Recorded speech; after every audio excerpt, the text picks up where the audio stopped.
चली जाऊंगी मैं यहाँ से, कभी भी उसके सामने नहीं आऊंगी। मैं नहीं चाहती मेरी बच्ची को मेरी वजह से और मजीद दुख मिले। मैं तुमसे बाद में बात करती हूँ।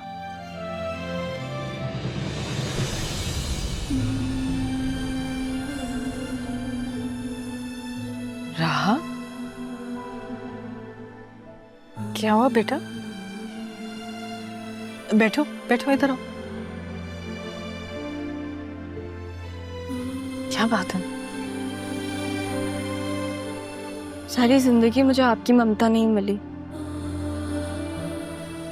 और अब जब मिली भी है तो आप अब जाने की बातें कर रही हैं।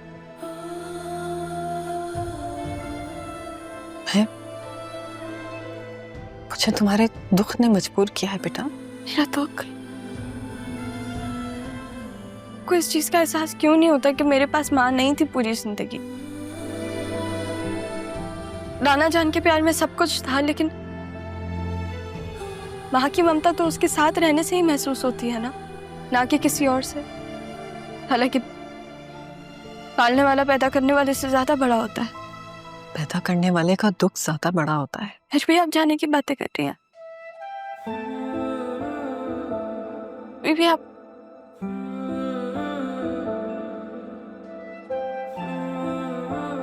ठीक है, जाए, चली जाए आप। नाना जान भी मुझे छोड़ के चलेगा, आप भी चली जाए। वैसे भी मुझे अकेले रहने की आदत है। नहीं, अगर तुम कहोगी तो मैं कहीं नहीं जाऊंगी। मैं नहीं चाहती कि आप जाए। यहीं तुम्हारे पास रहूंगी। बस मैं चाहती हूँ कि तुम खुश रहो। और वैसे भी जुम्मे को तुम्हारा निकाह है ना सरयून से। मुझे ये निकाह नहीं करना, मैं नहीं कर सकती। राहा, ये तो पापा की ख्वाहिश। पता है मुझे। वो अगर मुझसे जान मांग ले तो मैं उन्हें अपनी जान दे देती। आप मांग के देख लो, मैं इनकार नहीं करूंगी, पर मैं ये निकाह नहीं कर सकती। मगर क्यों? अरमान से मोहब्बत करती हूँ।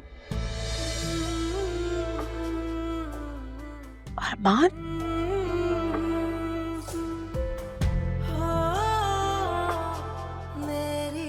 और अरमान वो भी? दोनों सही वक्त का इंतजार कर रहे थे, फिर वक्त ऐसा बदला कि आपको बताने पे मजबूर हो गई। अगर एक ऐसा इंसान है ना मामू जान और नाना जान के बाद जिसको मैंने सच्चे दिल से पसंद किया, तो वो अरमान है। अरे हमेशा उसके बारे में सोचा हमने, मैं किसी और के बारे में सोच ही नहीं सकती, अब चाहे वो ज़रियून हो या कोई भी हो।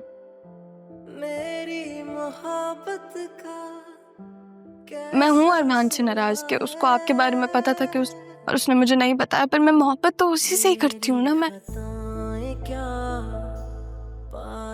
नाना जान की आखिरी ख्वाहिश मेरी जान ले लेगी। क्या करूँ?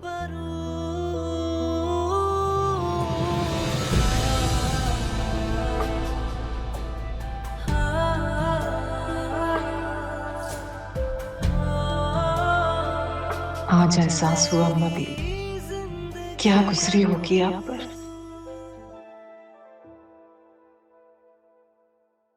अरे वसीम भाई, आप यहाँ क्या कर रहे हैं? मैं ज़रियून का वेट कर रहा हूँ, उसे लेकर जाना है कहीं। आप कहीं जा रही?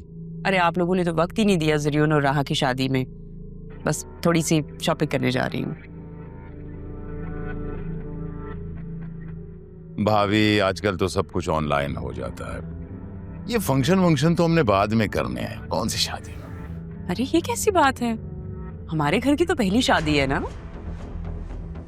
भाभी, निकाह हो रहा है, शादी बाद में होनी है तो खुशी का ही मौका ना, अब इतनी खुशी तो बनती है।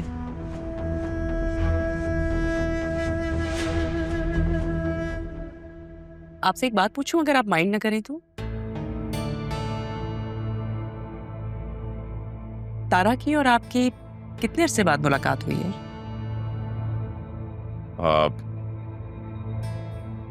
अभी जब से मंगनी खत्म हुई उसके बाद अभी देखा है। बहुत बदल गई है वो।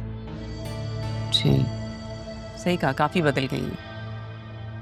माशाल्लाह, आप तो इतने गुड लुकिंग हैं, फिर आपको तारा ने क्यों रिजेक्ट किया? रिजेक्ट? हाँ भाभी, असल में तारा को उनके किसी क्लास फेलो से मोहब्बत हो गई थी, बाद में शादी हो गई। भाई वैसे बहुत बड़ी बात है। आप खुद सोचें, उसने आपको रिजेक्ट कर दिया और आप अपने बेटे की शादी उसकी बेटी से करवा रहे हैं। आपकी हिम्मत को तो दाद देनी पड़ेगी। भाभी बात यह है कि ये तायाजान की ख्वाहिश थी। मैं तायाजान से बहुत मोहब्बत करता हूँ। वो चाहते थे कि खानदान दोबारा से जुड़े, और वैसे भी रहा बहुत अच्छी बच्ची है, उसका क्या कसूर। लेकिन इस तरह से खानदान तो नहीं जुड़ते। बड़े बूढ़े कहते हैं ना कि जिस जगह आपने अपने बच्चों का रिश्ता करना हो, वहाँ की फैमिली की रेपुटेशन और किस तरह के लोग हैं ये ज़रूर जानें, क्योंकि नस्लें बढ़ती हैं ना।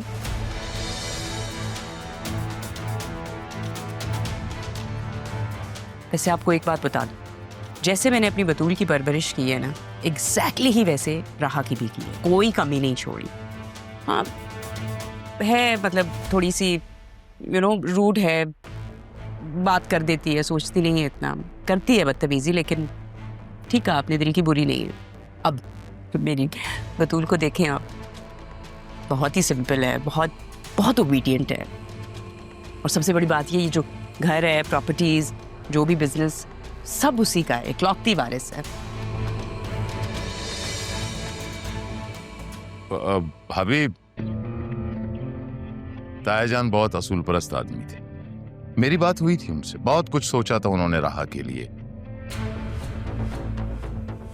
लेकिन वक्त ने मोहलत नहीं दी। खैर, अदील भाई है ना।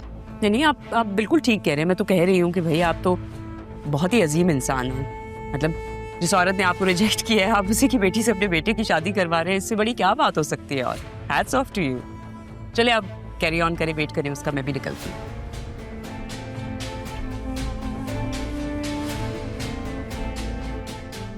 रिजेक्ट, लेकिन किसके लिए? कोई नहीं सितारा, यहां हूं ना तो देखूंगा भी जरूर कि कौन था वो जिसके लिए मेरी मोहब्बत को ठोकर मारी।